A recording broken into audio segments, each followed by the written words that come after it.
Ya, comenzamos. Bien, lo que vamos a comenzar a ver ahora es resolución de sistemas de ecuaciones lineales, ¿de acuerdo? Específicamente vamos a partir en este apunte con el método de Jacobi, pero no lo vamos a ver directamente, sino que primero vamos a definir algunos conceptos que van a ser necesarios para después analizar y comprender si los métodos convergen o no convergen a la solución dada o no, ¿ya?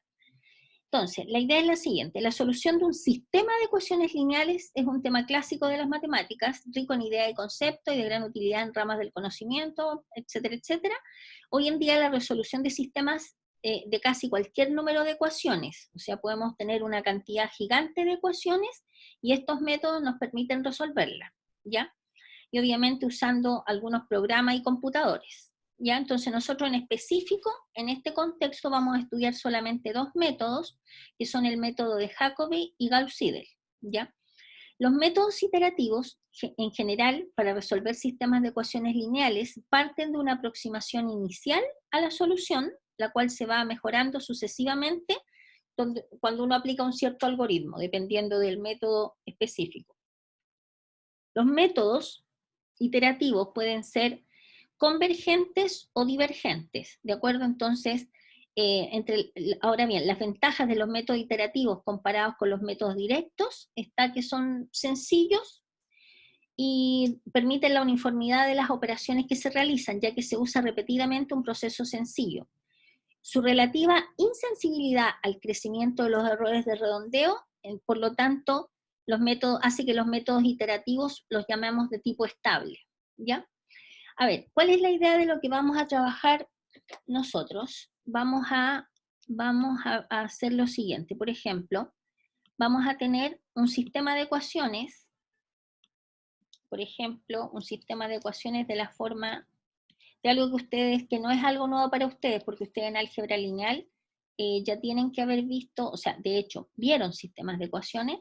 Entonces, por ejemplo, algo de la forma a sub 1, 1, x1, a sub 1, 2, x sub 2, más puntitos, puntitos, a sub 1, n, x sub n, igual a un b sub 1, a sub 2, 1, x1, a sub 2, 2, x2, más puntitos, puntitos, hasta a sub 2n, x sub n, igual a b sub 2, etcétera, etcétera, y por ejemplo hasta una enésima ecuación, a sub m1, x1, a sub m2, x2, más puntitos, puntitos, hasta a sub mn, x sub n, igual a b sub m. Este sistema que está acá, claramente es un sistema que tiene m ecuaciones, 1, 2, 3, 4, m ecuaciones, y tiene n incógnitas. Las incógnitas que aparecen acá, en el fondo uno las puede escribir como un vector, ¿cierto? X sub n, donde la idea de los métodos iterativos es que uno va a partir de un vector inicial. En el fondo, la idea es buscar un vector alfa, que en este caso va a ser un vector que no va a ser un número, como en el caso que nosotros estábamos viendo, digamos, en la unidad anterior, donde buscábamos un valor aproximado de una raíz de una función. Nosotros ahora estamos buscando un vector, o sea, una n-upla, que cumple que que esta n-upla, al alfa 1, alfa 2 hasta alfa sub n, cuando uno la reemplaza acá en la ecuación, es solución de la ecuación. Esta sería la solución exacta. Para encontrar la solución exacta de un sistema de ecuaciones, ustedes vieron en álgebra lineal, o álgebra 2, no sé con cuál nombre vieron ustedes esta materia, entonces uno podía usar el método de Cramer, o algún otro método de tipo directo, que era, bueno, o otro método de tipo directo, cualquier otro método, Gauss o Gauss-Seidel, donde ustedes podían encontrar este alfa, ¿de acuerdo? Entonces, pero ¿cuál era la situación? Cuando este sistema es un sistema muy grande, trabajarlo de manera directa es más o menos engorroso. Entonces la idea es poder encontrar una aproximación a esta raíz alfa, que sería un alfa sub 1 asterisco, un alfa sub 2 asterisco, hasta un alfa sub n asterisco. En el fondo esta es una aproximación de la solución real el valor real es alfa sub 1, este alfa sub 2 asterisco es una aproximación al alfa sub 2, etc. El alfa sub n asterisco es una aproximación del alfa sub n. Entonces, un determinado método que va a generar ahora una sucesión, donde esa sucesión nos va a generar conjunto de números, conjuntos de vectores. Vamos a tener, por ejemplo, una primera aproximación que va a ser un x sub 1 a la 1, un x sub 2 a la 1, un x sub 3 a la 1. En el fondo, esto que está acá va a representar la primera iteración. Este que escribo acá de esta manera, donde aparece una cosita así más oscura acá, representa el vector, la primera iteración del vector. O sea, en el fondo es el resultado después de hacer una primera iteración de un cierto método. Y así vamos a obtener distintos vectores que van a ser distintas, el resultado de distintas iteraciones para poder llegar al final a este alfa asterisco, que corresponde a una n-upla. ¿Ya? Ya, entonces, volvamos a la... Ya, por ejemplo, entonces, tenemos, definición, si el vector x, fíjense que este es el vector que le mostré en la pizarra, que está con negritas. Si el vector x es la solución exacta de un sistema de ecuaciones lineales a por x igual a b, donde a es la matriz del sistema, acuérdense que es la matriz de los coeficientes, donde el a es invertible y b es distinto de 0. Este b que aparece acá no es una constante, es un vector. A ver, en un sistema de ecuaciones vamos a tener que el a que aparece acá, corresponde a la matriz de los coeficientes, o sea, va a ser el a sub 1, 1, el a sub 1, 2, a sub 1n, a sub 2, 1, etcétera, etcétera, etcétera, a sub 2n, a sub m1, suponiendo que el sistema es de m ecuación de m por n. ¿Ya? Entonces, bueno, en este caso la matriz A tiene que ser invertible, por lo tanto va a tener que ser un sistema de orden n por n, un sistema cuadrado, ¿de acuerdo? A sub n1, a sub nn, ¿ya? Esta es la matriz de los coeficientes. La matriz X corresponde al vector x sub 1, x sub 2 de las incógnitas. Acuérdense que este vector también lo podemos representar de la forma x sub 1, x sub 2, hasta x sub n, ¿ya? Y el b que aparece ahí no es un número, el vector b es un vector. Es un b sub 1, el b sub 2, puntitos, puntitos, hasta el b sub n. ¿De acuerdo? Entonces, con x sombrero va a ser una solución aproximada. En el contexto de lo que vimos en la pizarra, este x sombrero correspondería al alfa asterisco. ¿De acuerdo? Es una aproximación de la solución. ¿Ok? Entonces, el vector x sombrero, digamos x, no sé, no es un sombrero, es como una cosita así, no sé, es una solución aproximada de dicho sistema. Entonces llamamos vector error de esta aproximación con respecto a la solución real, al vector e, definido que en el fondo no es otra cosa más que el vector es un vector error donde tomamos el vector de la solución real menos la aproximación. ¿De acuerdo? Ahora, claramente, para poder calcular este vector error, tenemos que conocer cuál es la solución real del sistema. Y no siempre la tenemos, ¿ya? Entonces, y este vector se llama vector error residual, correspondiente a las soluciones aproximadamente. Este es el vector error.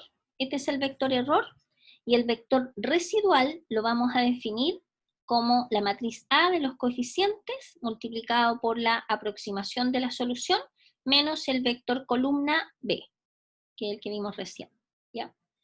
Notemos que el E, que es el vector error, usualmente no lo conocemos, claro, porque como lo que le expliqué recién, para conocer el vector error necesitamos conocer, para conocer el vector error, que es este, necesitamos conocer esa solución, que sería la solución exacta del sistema. Y obviamente si no la tenemos, mal vamos a poder encontrar el vector error. Y el vector error residual, que es este que está acá, esta sí la podemos encontrar, ¿no es cierto? ¿Por qué? Porque en el fondo es la aproximación que encontramos, después vamos, como les dije recién, al final de este apunte, aparece el primer método, que es el método de Jacobi, que nos va a permitir encontrar este vector. La matriz A es una matriz conocida porque se supone que lo primero, yo les voy a entregar un sistema de ecuaciones donde ustedes fácilmente identifican la matriz A e identifican la matriz columna B. Por lo tanto, estas matrices son conocidas porque forman parte del enunciado, y este que está acá, usando algún método, lo van a encontrar, ¿de acuerdo? Por lo tanto, el vector error residual sí se puede encontrar fácilmente, ¿ya?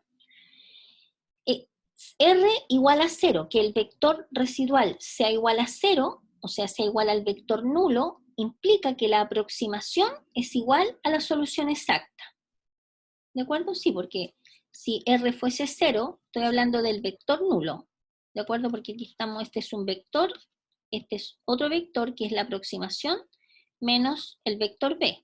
Por lo tanto, si este es 0, claramente vamos a tener que A por este va a ser igual a la matriz B, ¿no es cierto? Y por lo tanto, esta que está acá sería igual a la matriz X que andamos buscando. O sea, si este es el alfa asterisco, este sería el alfa, que es el vector tal que al multiplicarlo por la matriz de los coeficientes nos da el vector B. ¿De acuerdo?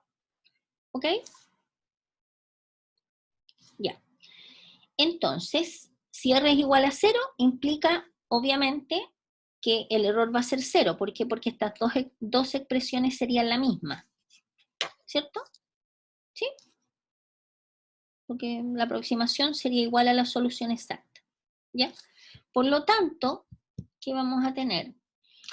¿Será que la norma de R pequeña implica que la norma de este error también va a ser pequeña? Esa es una pregunta que vamos a responder después que veamos a qué cosa es o a qué cosa vamos a definir como la norma de un vector. ¿De acuerdo? Después vamos a responder esta pregunta. Definición. Una norma vectorial en Rn, o sea, en el fondo que toma un vector en Rn, un vector en este caso representado por esta X así como más negrita, va a parar a un número real. O sea, la norma de un vector es un número real, ¿de acuerdo? Es un valor, un número. Tal que para todo vector X, vector Y, que pertenece a Rn, y para todo escalar alfa en los reales, vamos a tener que tiene que cumplir estas tres condiciones. Porque, a ver, las normas vectoriales no son una sola, ¿de acuerdo? Sino que pueden haber varias. Lo importante, ¿cuándo uno puede decir que realmente está frente a una norma vectorial? Cuando satisface estas tres condiciones. La primera condición nos dice que la norma vectorial del vector X siempre es mayor o igual que 0. Va a ser 0 solamente en el caso que el vector al que le estemos calculando la norma sea el vector nulo, no valga 0 porque es un vector. Este es un vector y este es un vector. Por lo tanto, la norma vectorial de cualquier vector siempre es mayor o igual que 0. Y es 0 solamente en el caso que el vector sea el vector nulo. ¿De acuerdo? Segunda condición, la norma vectorial de un escalar por el vector X, podemos sacar para afuera el escalar en su valor absoluto. Esto que está acá son las barras, ¿cómo se dice? Las barras que representan el valor absoluto de un número real, porque este alfa es un número real. Entonces, para sacar el alfa para afuera, le tenemos que poner el valor absoluto. Va a ser igual al valor absoluto del escalar multiplicado por la norma del vector X. Y la tercera, que es más o menos conocida, la norma de una suma de dos vectores va a ser menor o igual que la norma de uno de los vectores más la norma del otro vector. Esto se llama la desigualdad triangular, ¿ya? Pero en el contexto de normas. Vamos a ver algunos ejemplos de normas vectoriales en Rn. Consideremos este vector X como el x1, x2 hasta xn, obviamente perteneciente a Rn. La norma euclidiana o norma 2, que es como la más utilizada, corresponde, se denota con esta norma y un 2 aquí chiquitito, corresponde a la raíz, o sea, en el fondo va a ser igual, esto es igual a la raíz, es como la más ocupada, en la primera componente al cuadrado, más la segunda componente al cuadrado, más puntitos, puntitos, puntitos, hasta x sub n al cuadrado. ¿Ya? Esta es la norma euclidiana, o norma 2. ¿Ya? La norma 1 se define como la sumatoria desde i igual a 1 hasta n del valor absoluto de x sub i, y la norma infinito es el máximo entre i desde 1 hasta n, esa es una n, ahora vamos a corregir el tiro, desde 1 hasta n, esa es una n, del valor absoluto de x sub i. Ahora vamos a poner acá un ejemplo. Por ejemplo, si el vector x fuese el vector 1, 3, menos 4, 0, por ejemplo. ¿Ya? Entonces, ¿cuál va a ser la norma euclidiana o la norma 2 de este vector x? Va a ser igual a la raíz de cada uno de estos al cuadrado, ¿cierto? Cada una de las componentes al cuadrado, que sería 1 más 9 más 16 más 0. O sea, esto sería igual a la raíz de 26. Esa es la norma euclidiana o norma 2. ¿Cuál es la norma 1 de este vector? Es la sumatoria de 1 hasta n de los valores absolutos. Por lo tanto, va a ser el valor absoluto de 1 más el valor absoluto de 3 más el valor absoluto de menos 4 más el valor absoluto de 0. O sea, sería 3, 4, 8. Vale 8. Y la norma infinito del vector x, siempre me gusta ponerle una cosa que se note que es vector, digamos, le pongo un cachito acá arriba para que no se confunda con que esto es un escalar, esto es un vector. Dice es el máximo cuando i varía entre 1 y n. En este caso el n vale 4, ¿cierto? Porque tenemos 4 componentes, o sea, por lo tanto va a ser el valor máximo cuando i valía entre 1 y 4 de los valores absolutos de los x sub i. O sea, en el fondo, ¿qué tenemos que hacer? Tenemos que sacar el máximo valor entre los valores absolutos de cada uno. Valor absoluto de 1 es 1. Valor absoluto de 3 es 3. Valor absoluto de menos 4 es 4. Valor absoluto de 0 es 0. ¿Cuál es el valor máximo entre estos? Es 4. A ver, échale un vistazo para que me digan si están de acuerdo.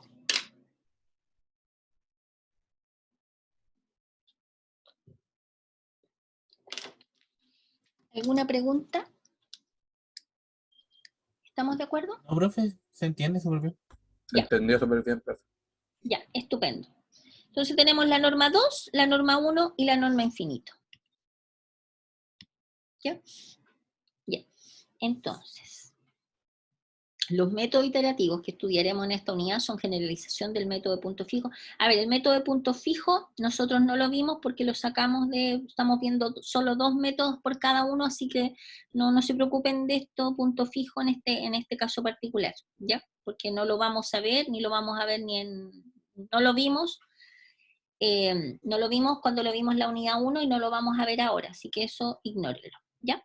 Dado un sistema de ecuaciones de la forma A por X igual a B, donde la matriz A es no singular. ¿Qué significa es no singular? Significa que es invertible.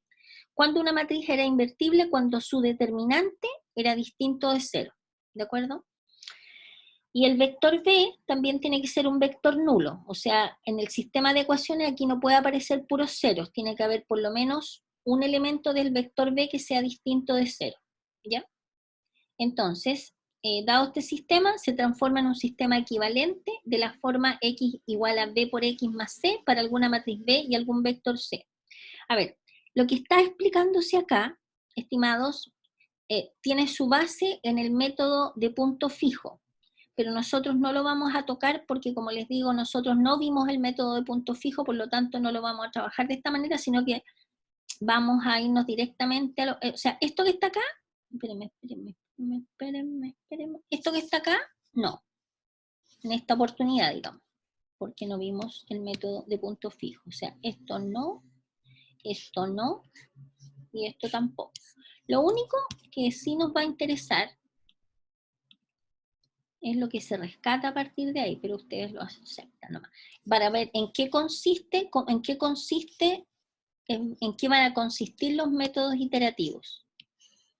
Esto que está escrito acá, estimados, es una forma recursiva de generar una sucesión ¿de qué cosa? De vectores tales que van a converger a la solución del sistema de ecuaciones, ¿ya?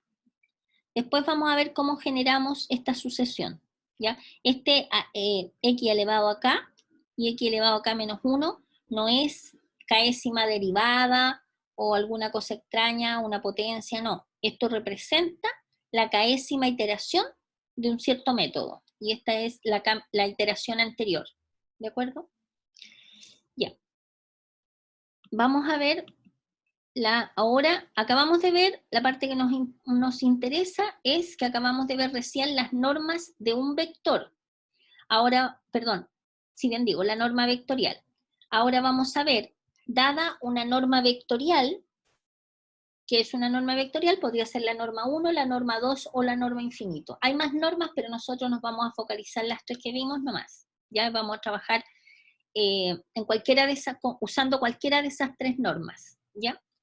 Entonces, si consideramos esta como una norma vectorial, cualquiera de las tres, decimos que esta sucesión, la sucesión de x a la k, donde corre la variable k de vectores de Rn, va a converger al vector x, que es la solución del sistema, cuando el límite, cuando k tiende a infinito, de la norma vectorial del x, que es la solución real, menos en la késima iteración, nos da 0, ¿ya?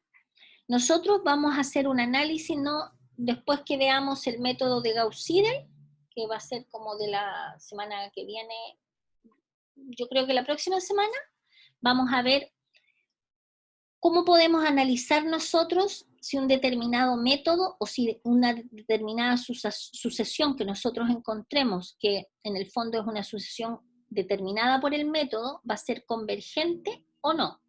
Porque a nosotros obviamente nos van a servir solamente aquellas sucesiones que sean convergentes, porque las divergentes se van a disparar para cualquier parte y no van a tender a la solución, en este caso X, del sistema de ecuaciones, ¿ya?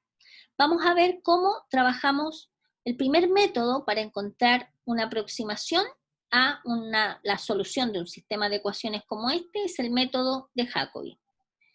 ¿En qué consiste el método de Jacobi? Consiste en lo siguiente. Vamos a verlo en un ejemplo, porque en un ejemplo lo que hay que hacer consiste en despejar x sub 1 de la primera ecuación, después despejamos x sub 2 de la segunda ecuación, después x sub 3 de la tercera ecuación, hasta x sub n de la última ecuación. Y aquí está explicado de manera general, pero yo creo que se me van a marear, así que mejor vamos directamente al ejemplo. Ya. Vamos a resolver y después que veamos cómo se genera el método de Jacobi, vamos a ir a cuáles son los mecanismos para dejar de trabajar. O sea, en qué momento, una vez que tenemos la sucesión, en qué momento dejamos de calcular iteraciones. ¿De acuerdo? ¿Ya?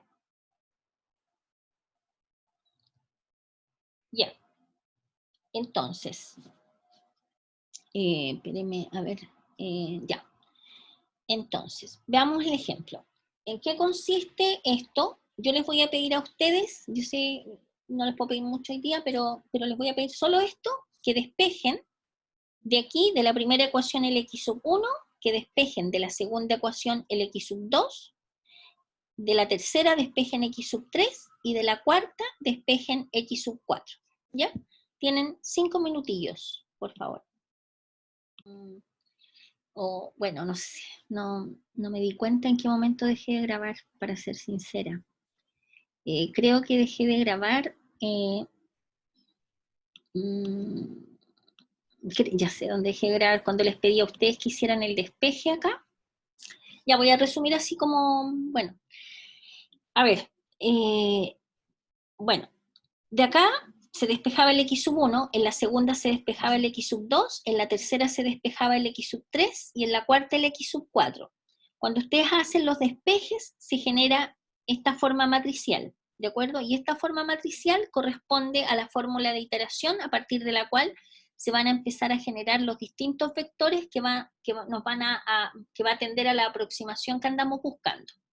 Usando este modelo, que es lo que nos quedó en este sistema de ecuaciones, y partiendo de un vector inicial, que en este caso es el vector nulo, nosotros podemos calcular la primera iteración, la segunda, vamos a calcular la primera y la segunda, ¿de acuerdo? Para que vean cómo se ejecuta. Tomando este vector inicial, fíjense que si nosotros queremos encontrar, por ejemplo, la primera iteración, que es x sub, espérenme, que es x sub 1 a la 1, x sub 2 a la 1, x sub 3 a la 1 y x sub 4 a la 1, que sería el vector, este que está acá, corresponde al vector inicial x a la 1, ¿ya? Va a ser igual entonces, ¿a qué cosa? Va a ser igual a esta matriz multiplicada por la k menos unésima iteración, el vector que representa la k menos unésima iteración. Si nosotros estamos en la primera iteración, esta sería la 0ª iteración, que en el fondo corresponde al vector inicial. Este vector inicial, como les dije anteriormente, que no sé, no tengo la certeza si quedó grabado, porque como ahí dejé en pausa, este vector inicial es un vector dado, que yo se los entrego, o en su defecto ustedes se lo dan, y normalmente parten con el 0, con el vector nulo, ¿ya? Entonces, toman en este vector, que sería la 0ª iteración, lo ponen acá, lo reemplazan, y por lo tanto al multiplicarlo por esta matriz, les va a quedar el vector nulo, ¿ya? O sea, les quedaría este mismo vector. Y por lo tanto, este vector sumado con este otro vector, les va a quedar este vectorcito que está acá, ¿no es cierto? Va a ser un cuarto, un cuarto, un cuarto y un cuarto. ¿De acuerdo? ¿Ya? Y ahora, ¿qué tenemos que hacer para obtener la segunda iteración? Este que va acá en la matriz, ¿qué vamos a tener? Vamos a tener ahora, lo voy a marcar con lápiz rojo, para que se note. Nosotros vamos a esta matriz, entonces lo que tenemos que hacer en la segunda iteración, aquí vamos a tener un 2, un 2, un 2 y un 2, porque este va a representar el vector de la segunda iteración. Va a ser la misma matriz y acá en vez de tener, va a ser un 1. ¿De acuerdo? Aquí hay un 1, aquí va a haber un 1, porque es la iteración anterior. Entonces, para encontrar el vector x2, que representa la segunda iteración, nos va a quedar esta matriz, 0, 1 medio, 1 cuarto, perdón, 0, 1 cuarto, 0, 0, 1 cuarto, 0, 1 cuarto, 0, 0, 1 cuarto, 0, 1 cuarto, 0, 0, 1 cuarto, 0, multiplicada ahora por la que encontramos recién, la anterior, que es esta. ¿Se fijan? 1 cuarto, 1 cuarto, 1 cuarto, 1 cuarto, y más este mismo vector. ¿De acuerdo? Uno hace el desarrollo de la multiplicación de estas dos matrices y le suma este vector y va a obtener por resultado esto que está acá abajo. Le va a dar esta que está acá. Este va a ser el x2 a la 2, este va a ser el x2, perdón, este es el x1 a la 2, este el x2 a la 1. A ver, esta que está acá, a ver, el vector, a ver, los voy a escribir acá. El vector de la primera iteración, el resultado de la primera iteración es, nos quedó el 0.25, 0.25, 0.25 y 0.25, que era el primero que ya teníamos. ¿Se fijan? Este es el x1, es ese, este es el x2, este es el x3 y este es el x4. Se leen así en fila.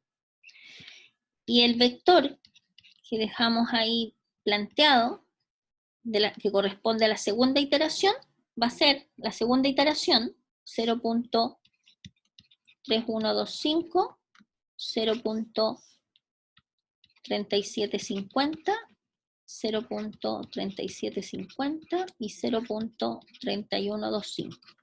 ¿Ya? Que corresponde a este que está acá, el X1, el X2, el X3 y el X4, de la segunda iteración. Y después, la tercera iteración, ¿qué hacemos? Tomamos este nuevo vector,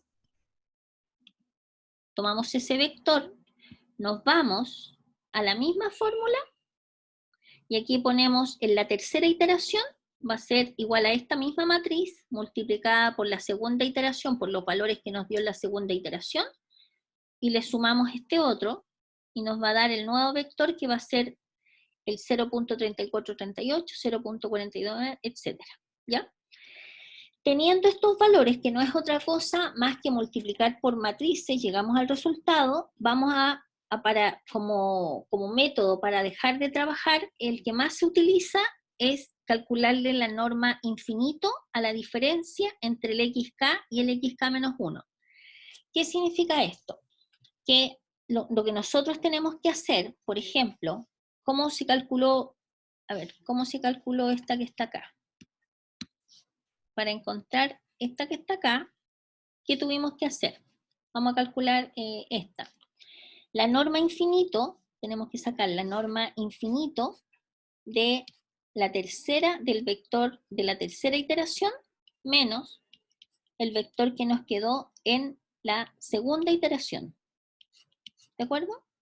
Entonces, va a ser la norma infinito de, ¿cuál es el vector de la tercera iteración? Este que está acá, ¿no es cierto? Va a ser el vector 0.3438, 0.4219, 0.4219 y 0.3438. Este es el vector de la tercera iteración, menos el vector de la anterior, que es este que está acá. 0.3125, 0.3750, 0.3750 y 0.3125. Déjenme terminar el ejercicio, chicos, y los libero. Ya no sé, porque yo sé que están impacientes, pero esperen, denme 5 minutos y lo terminamos. Si nosotros hacemos esta diferencia, les pido, perdón, esto no es igual a esto, estoy siguiendo el ejercicio acá. Nos va a quedar, tomemos la calculadora y encontremos el vector resultante al hacer la resta entre 0.3438 menos 0.3125 nos da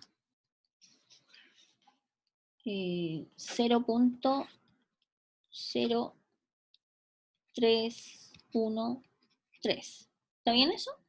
Necesito que me corroboren porfis, ya, para no equivocarme. Sí, profesora. 0.4219 menos 0.3750 y eso nos da 0.0469. El otro es el mismo, parece. Sí, el mismo, 0.0469. Y el otro es el de arriba, es igual que el de arriba, 0.0313. ¿Y cuál es la norma infinito de este vector? Es el máximo de los valores absolutos de estos resultados, ¿cierto? ¿Cuál es el más grande de estos números? ¿El más grande? 0,0469. Ya, perfecto. Esta que está acá, estimados, es ese valor, ¿se fijan? Así se calcula, digamos, las normas infinitos que están acá, ¿ok? Ya, teniendo esta tabla, ahí vamos a seguir la próxima clase. Vamos a definir una tolerancia, bueno, que aquí está definida como 0.1. Si el 0.1 es un número, el valor que nos dio acá es menor que el épsilon dado, dejamos de trabajar. En este caso particular, el 0.0469 es menor que el 0.1 que es el épsilon. ¿Es más chico? ¿o no? Sí, profe. Sí, ¿no es cierto? Sí. Por lo tanto, dejamos de trabajar y el vector que nos va a dar la aproximación que andamos buscando es este, el X3. O sea, el alfa asterisco o el X con ese sombrerito que andábamos buscando, aquí está escrito, es este. ¿De acuerdo? ¿Ya? Ya, lo dejamos hasta acá y continuamos la próxima semana, ¿ok? Ya, los libero entonces, chicos, me interesa que ¿Profe, todos... cuánto tiempo era el control? Yo les di 90 minutos, pero deberían poder hacerlo en 60. Pero les di 90 minutos. No tienen las 2 horas, van a tener el espacio abierto 2 horas, pero ustedes una vez que ingresan empieza a correr el tiempo y son 90 minutos. No ingresen antes de las 4, estimados, porque a las 4 en punto se abre el control, ¿ok?